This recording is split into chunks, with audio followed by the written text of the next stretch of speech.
The one and only Botticelli. Botticelli and Raphael, shirts and trousers. முடா நிலமுறைகேடு விவகாரத்தில் முதல்வர் சித்தராமையா மீது வழக்கு பதிவு செய்ய சிறப்பு நீதிமன்றம் உத்தரவிட்டுள்ளது அம்மாநில அரசியலில் பரபரப்பை பற்ற வைத்துள்ளது. முதல்வர் சித்தராமையா உடனடியாக பதவி விலக வேண்டுமென எதிர்க்கட்சிகள் போர்க்கொடி உயர்த்தி வருகின்றன. முதல்வர் மாற்றம் இருக்கும் எனவும் தகவல்கள் வெளியாகி இருக்கின்றன. என்ன நடக்கிறது விரிவாக பார்ப்போம்.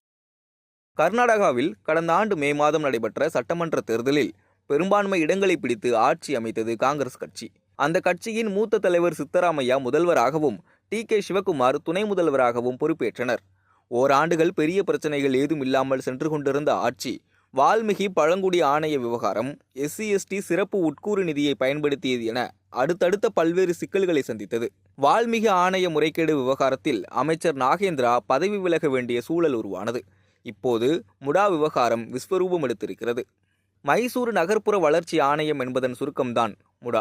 முதலமைச்சர் சித்தராமையாவின் மனைவி பார்வதிக்கு ஆணையம் ஒதுக்கிய வீட்டு மனைகளில் கோடிக்கணக்கில் முறைகேடு நடந்திருப்பதாக புகார் எழுந்தது. தொடர்ந்து எதிர்க்கட்சிகளான பாஜக மற்றும் மதச்சார்பற்ற ஜனதாதளம் முதல்வர் சித்தராமையா பதவி விலக வேண்டுமென போர்க்கொடி உயர்த்தின. ஆனால் தன்னுடைய மனைவிக்கு சொந்தமான நிலத்தை சட்டவிரோதமாக ஆக்கிரமித்ததற்கு இழப்பீடாகவே இந்த மனைகள் ஒதுக்கப்பட்டுள்ளன என்று விளக்கமளித்தார் சித்தராமையா. கர்நாடக மாநில பாஜகவினர் மாநில கவர்னர் தாவர்சந்த் கெலாட்டை சந்தித்து இது குறித்து புகார் அளித்தனர். தொடர்ந்து கடந்த ஜூலை மாதத்தில் ஆபிரகாம், ஸ்நேகமயி கிருஷ்ணா, பிரதீப் குமார் ஆகிய சமூக ஆர்வலர்கள் முதல்வர் சித்தராமையா மீது வழக்கு தொடர அனுமதி கோரி ஆளுநரிடம் மனு அளித்தனர். ஆளுநர் தாவர்சந்த் கெலாட்டும் அதற்கு ஒப்புதல் அளித்தார். ஆட்சியை கவிழ்க்க சதி நடப்பதாக ஆளும் காங்கிரஸ் கட்சியினர் குற்றம் சாட்டினர். தொடர்ந்து ஆளுநரின் உத்தரவை ரத்து செய்ய கோரி கர்நாடக உயர்நீதிமன்றத்தை அணுகினார் சித்தராமையா. ஆனால் சித்தராமையாவின் மனுவை தள்ளுபடி செய்தது உயர்நீதிமன்றம். இதற்கிடையில் முதல்வர் மீது லஞ்ச ஒழிப்பு சட்டத்தின் கீழ் நடவடிக்கை எடுக்கும்படி ஸ்நேகமயி கிருஷ்ணா பெங்களூர் மக்கள் பிரதிநிதிகள் சிறப்பு நீதிமன்றத்தில் வழக்கு தொடர்ந்திருந்தார். அந்த வழக்கில் சித்தராமையா மீதான புகாரை மைசூர் லோக் ஆயுக்தா காவல்துறை விசாரித்து 6 வாரங்களுக்குள் அறிக்கை தாக்கல் செய்ய வேண்டுமென உத்தரவிட்டிருக்கிறது சிறப்பு நீதிமன்றம். வழக்கை எதிர்கொள்ள தயார். நீதிமன்றம் என்னை குற்றவாளி என சொல்லவில்லை. நான் பதவி விலக மாட்டேன். நான் குற்றமற்றவன் என்பதை சட்டப்படி நிரூபிப்பேன் என சவால் விடுத்திருக்கிறார் சித்தராமையா. ஆனால் எதிர்க்கட்சிகள் முதல்வர் சித்தராமையா பதவியில் இருந்தால் அதிகார துஷ்பிரயோகம் செய்து வழக்கிலிருந்து தப்பித்து விடுவார், அதனால் அவர் பதவி விலகியே ஆக வேண்டுமென போர்க்கொடி உயர்த்தி வருகின்றன. பல முற்றுகை போராட்டங்களையும் நடத்தி வருகின்றன.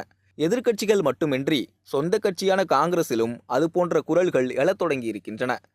காங்கிரஸ் ஒழுங்குமுறை குழு தலைவரும் முன்னாள் சட்டசபை சபாநாயகருமான KB கோலிவாட் கட்சிக்கு மேலும் அவமானம் ஏற்படாமல் இருக்க சித்தராமையாவை பதவி விலகுமாறு அறிவுறுத்தியுள்ளார். இந்த பிரச்சனையை அவர் தீர்த்து வைத்தவுடன் அவர் மீண்டும் முதலமைச்சராக தொடரலாம். இது எனது தனிப்பட்ட வேண்டுகோள் என்றும் கோலிவாட் கருத்து தெரிவித்துள்ளார். ஒருவேளை சித்தராமையா பதவி விலகினால் அடுத்த முதல்வர் யார் என்கிற விவாதமும் காங்கிரஸ் கட்சிக்குள் எழுந்திருக்கிறது. துணை முதல்வர் டி.கே. சிவகுமார், பரமேஸ்வரா, MP பாட்டீல், சதீஷ் ஜாகிர்ஹோலி ஆகியோரிடையே கடும் போட்டி நிலவி வருவதாகவும் செய்திகள் வெளியாகியுள்ளன. ஆனால் அவர் பதவி விலகுவதற்கான வாய்ப்புகள் மிக குறைவு என்கிறார்கள் கர்நாடகாவைச் சேர்ந்த அரசியல் விமர்சகர்கள். பார்ட்டி வேர்னாலும் I prefer Botticelli. எங்க இருந்தாலும் நம்ம ஸ்டாரா தெரியணும் இல்லையா? வெரைட்டியான கலர்ஸ், நியூ டிசைன்ஸ், அதுக்கு மேல star look. The one and only Botticelli. Botticelli and Raphael, shirts and trousers.